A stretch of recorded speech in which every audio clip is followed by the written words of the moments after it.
A lot of things were different. Local government and federal government were much more prepared for seeing it. The forecast turned out to be considerably more useful. The evacuation rates, although not optimal, were better. Death rate was low. If you look back at New Orleans, and we say, okay, one of the premises is that we go through an event like this, and if you lose a third of your population, that gives you the opportunity to concentrate that population on higher ground out of harm's way. That didn't happen in this. You think back on the first clip. If given the warnings that a storm is going to hit you in 48 hours, people do not temporarily evacuate. How much more difficult is it to persuade people to give up a whole community? And how likely are politicians in local government to say to the people who elected, we elected you to be mayor of Union City. 2/3 of it's going away. Because sometime in the next 50 years, not in the next 48 hours, but sometimes in the next 50 years, there's a high probability this happens again. It's extraordinarily difficult. People hold on to place, and they defend place in the most wonderfully persistent, creative, and dogged way. It is a fantastic human trait, which happens to be lethally inappropriate in an era of climate consequence. We are hardwired to mess this up. And the remarkable thing is that some collection of people significantly represented in this room, not everybody who's responsible is in this room, and other than me, not everybody who's in this room is necessarily responsible. But we have managed to allow that which you just saw to be portrayed as the easy path, and putting insulation in houses and building solar panels to be shared sacrifice. We have managed to own the dark side of the choice in the face of all logic and common. And I really do think if we learn one thing from what we've been through over the last 2 years, it is we need to own the bright side of the narrative, because in fact, that's reality. I like that, owning the bright side of the narrative. Heidi, you've done a lot of thinking about storytelling and about the ability of climate scientists to tell the story and to convey this message better. Can you talk a little bit about telling that story? Who should tell that story? If one gender is better than another at telling that story, perhaps? If one gender is perhaps better at talking about the longer term here? Let's hear it from men. You shared with me some of your thoughts earlier, and also, Heidi, maybe you could share with the group the success you've had in talking to local meteorologists. Oh, yeah. Well, you know, it's funny, kind of resonating on Carl's point and looking at that clip. I always have to think of sociologists, some colleagues of mine who talk about disasters, and just this notion that disasters discriminate. And you know, they discriminate against the poor, they discriminate against the elderly, and you know, as we move into a world where disasters happen more and more frequently, we are faced with these very value-driven choices. And you know, I really, you know, I'm struck by the difficulty of the position that these folks are in. You know, and I think, you know, when you look at examples in history of other places where they were faced with these values decisions. You can look at a place like the Netherlands, right? And in the 1950s, the Netherlands had a terrible flood. Many were killed, and it basically took them about a week to announce the Delta Plan. The Delta Plan was, at the time, a $3 billion 30-year initiative to really build resilience into the coastline. And the value decisions that had to be made were, at what level do we rebuild? Now, keep in mind, the Netherlands, 2/3 of the country is at or below sea level. And so they have a lot of people in harm's way. But interestingly enough, they chose to rebuild to a 1 in 10,000 year event. And so when they decided to build in resilience, that's what they were looking at. And when you look at the boroughs, the 5 boroughs of New York, and you look at historically the map of wetlands, there was a really interesting study done by some folks at NYU where they just plotted the wetlands of the 5 boroughs. And then if you overlay that with the evacuation zones, they essentially line up with each other. So there's another value decision in terms of where we built up and how we chose to value those properties. And so obviously we're just faced with these really tricky decisions right now moving forward. But at the end of the day, I feel like there are ways to build in resilience, and it kind of comes back down to, at the community level, at the state level, at the federal level, how do we value a public good and a private good, and how do we form these, if you will, these public-private partnerships that are going to take on these tasks, because these are going to be incredibly expensive endeavors, for sure. So David, is part of your goal to tell the bright side of the narrative, and perhaps some of the examples that Heidi is suggesting? Can you talk a little bit about that, the way in which you want to instill hope in your viewers? We have this sort of divided into 3 rubrics: the current manifestations of climate change, extreme weather, too much water, too little water, the politics of climate change, we have as the movement of peace bodies, and solutions. And the solution stories really are the hardest ones to tell. We're not doing a 2-minute piece for CNN about some new gizmo that has come along to fix the lighting problem in big buildings. The stories that we're trying to tell have uncertain outcomes, otherwise you lose people, and have some kind of narrative tension. We're doing a story about EDF's, here are 2 stories we're doing on the bright side. We're doing a story about EDF's Climate Corps, where they deploy about 100 first-year MBA students to companies and institutions to help them figure out how to save energy. And they've been phenomenally successful at this. We're doing another story that we're calling The Greening of Derek Jeter. And it's about the key characters, Alan Hershkowitz from NRDC, who Bob Redford told him that, Alan, 5% of people in America care about scientists, 61% care about sports. And Alan has sort of pointed himself an evangelist to the sporting world. And he's done an amazing job. The correspondent for that story, by the way, is an incredible guy named Chris Cluey. Anybody know who Chris Cluey is? Nope? Yes? He's the punter for the Minnesota Vikings, who was incredibly eloquent on the subject of gay marriage recently. Great guy. And so Chris and Alan will go around and do stories about how the sports world is actually making real strides in greening stadia and sporting events, and putting pressure on the cities that they're in to do better jobs with recycling and so on. So those are positive stories. We're looking to do something on Germany, because Germany really does embody, it's a country where they've been successful in massively deploying renewables. And frankly, a lot of you folks here are thinking about solutions. And we would love to interact with you, to have you be in touch with us about story ideas. And please do, if there's something you think we should be covering, we'd love to hear about it. And so, who are we trying to reach here? We know that many of the people who watch this, and this is Showtime, and Showtime is a wonderful, very sort of prestige venue for the show. It's not really just 60 Minutes meets climate change, 60 Minutes meets climate change and Homeland. So we're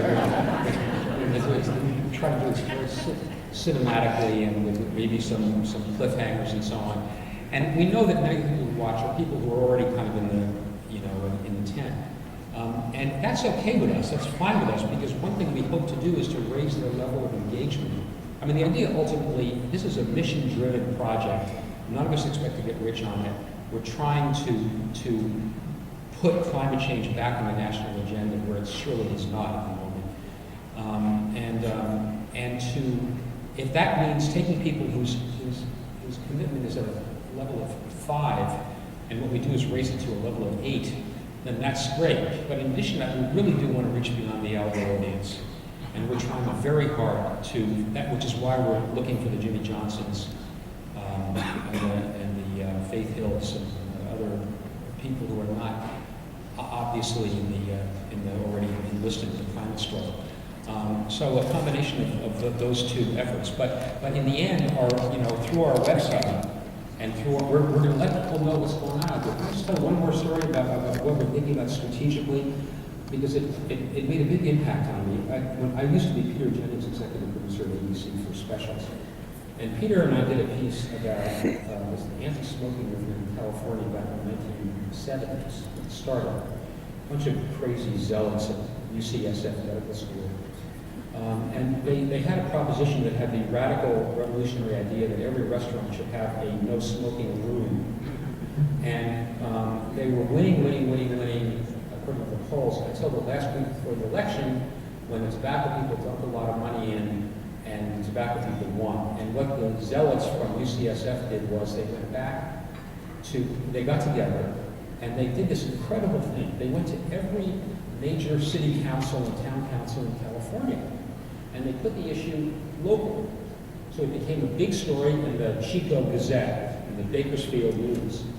And the cigarette people couldn't compete with them statewide like that. And it became this kind of prairie fire movement from the ground up. And with obviously a victory that made California the leader in the anti-smoking movement. And it seems to me that there's some useful lessons here strategically at the local level, because we know things are kind of frozen at the national level. And I don't have the answer of how you apply that no smoking principle to, I don't have some ideas, but I would love to hear other ideas that you guys have, how to make that kind of organizing principle something that works in the economy. Well, absolutely, and we're going to toss it right out to you now with those questions. We have our floor mics, and if you raise your hand, I'm going to ask you to stand up and tell us your name and your organization. And I just write right here, Dan Carroll. Dan, if you don't mind standing up, that'd be great. Great panel. I think most dog whisperers would agree that if your puppy makes a little poop, you don't really want to rub their nose in it. So in terms of the challenge of getting politicians and climate deniers on board, I just wanted to raise something.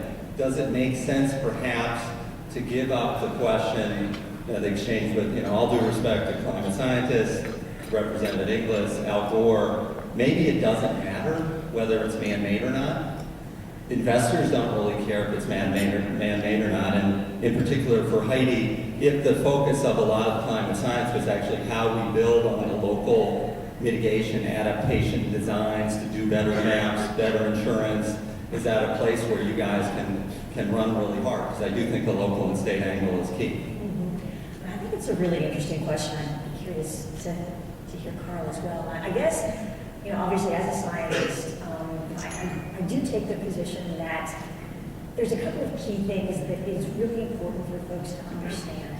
And I say that because understanding is directly related to level of concern. And the research at this point suggests that if you believe that climate change is real, the planet is warming, that it is our fault, or at least mostly our fault, that it is a threat, meaning that more bad things will continue to happen to people that you care about. And then finally, that we can fix it, that if you hold those 4 key beliefs, there's a really good chance that you're going to pick up the phone and call your local elected official. You're going to not allow a Bob Inglis to be voted out of office. So there's a lot of research to suggest that it actually is really important that we believe that this is our fault.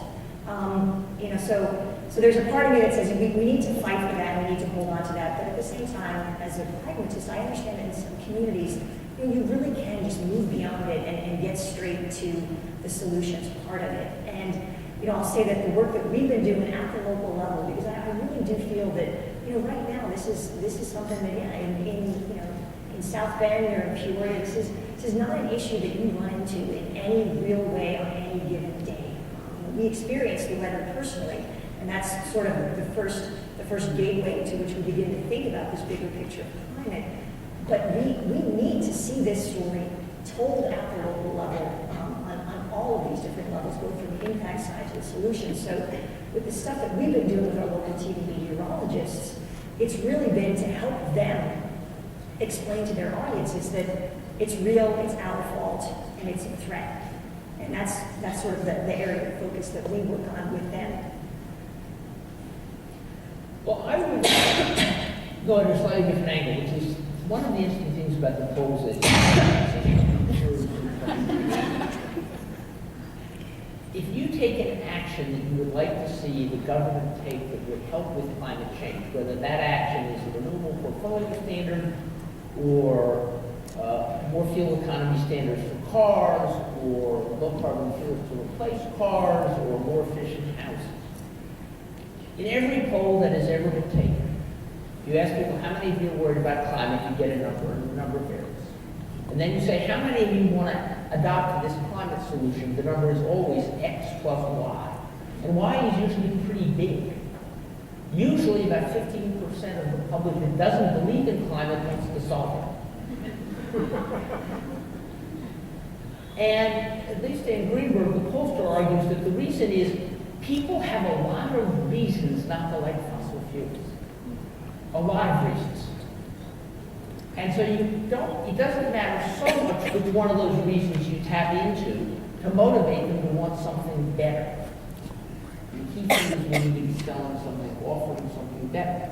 But having said that, I think we can make a lot of progress. I also think that we are living in a rapidly changing world in which the ability of our population to process complicated information is going to determine how well we do as a society. And we have to find a way to communicate and convey accurate information, including uncertainty, about climate, because if we can't do it about climate, then we're almost creating, when you combine it with evolution, which is an even more theological approach. So you actually, if you can't educate the American people about fundamental biology, and you can't educate the American people about fundamental physics, you got a big black hole in the American mind. That is a problem. So I don't want to wait for climate understanding to implement climate solutions. And I think implementing climate solutions will help climate understanding. But I also think that getting climate understanding right is terrible. Thank you. Yes, right here. Hi, Paul Shelton with Vital Systems. A couple ideas for you. One is links between climate and local food. There's some great stories to be told around cattle ranchers who are recognizing that perennial grasses fix more carbon, and locally grown grass-fed beef is way better than the numbers that are in all the carbon calculations for people who eat beef. So get some of those ranchers on camera. They'll be like your NASCAR drivers. Second one, also think about prisons and jails. There's some great things happening in American prisons and jails with training people who are incarcerated to take green jobs, insulating and solving climate problems when they get out. So just a couple ideas for you there. Thank you. Questions? Let's see. Yes, right here. Nancy, I think that's you. Did you get Bob and Mike? Thank you. I'm very struck by this panel, and particularly by the first clip when Mr. Ingalls noted that he changed his mind in part because of his children. And I want to link that back to what Bill McKibben was talking about yesterday in the divestment movement, which is now touching, I think he said, 340 campuses across the country. That's almost 10% of all the institutions of higher education.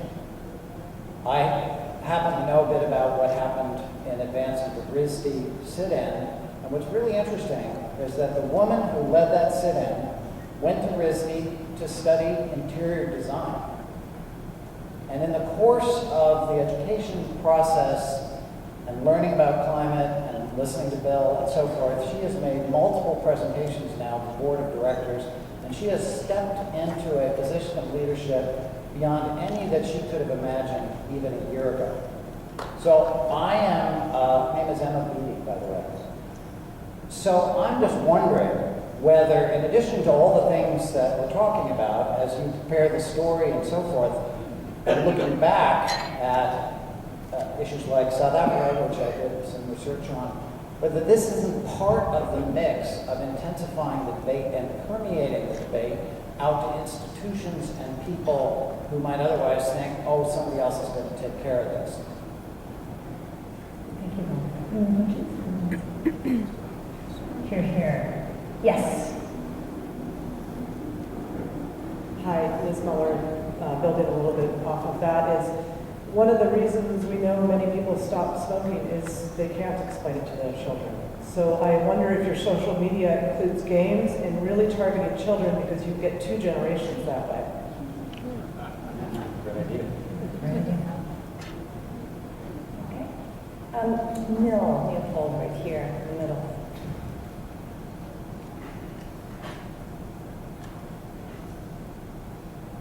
Thank you. Mill Leopold, Consensus Building Institute. Also, it's funny, there seems to be a youth theme in terms of the story ideas. My husband, Lance, many of you know, is executive director here at Ceres, and I are very proud parents of a young woman who's 11 who's volunteering here this week. She's raised several $100s for marine conservation. And she did that when she was 8. And there are many kids that we hear about. Oceana has these ocean heroes, and there are kids all around the world who are doing things on climate change. And I just didn't know if in your series you will be profiling any of the work that kids are doing. Again, in the spirit of what's just been said about galvanizing. And the other thing I wanted to mention was you see so many ads over the years, and I looked at one that really stood out for me and made a difference that focused on an Iraq veteran who said, I didn't go to war for that. And it was a fossil fuel argument, but from an angle that took my breath away. And I just didn't know also in your series if there's possibly something to be done around veterans. It's an open question. Thank you. Well, let me say one experience we've had with kids. So Heidi and Bradley Horton from Columbia, from the Goddard Institute, came to Tocqueville High School, as Heidi was saying before, to talk to the children of Staten Island who experienced this storm. It happens to be the most conservative Republican, generally Republican district in New York City.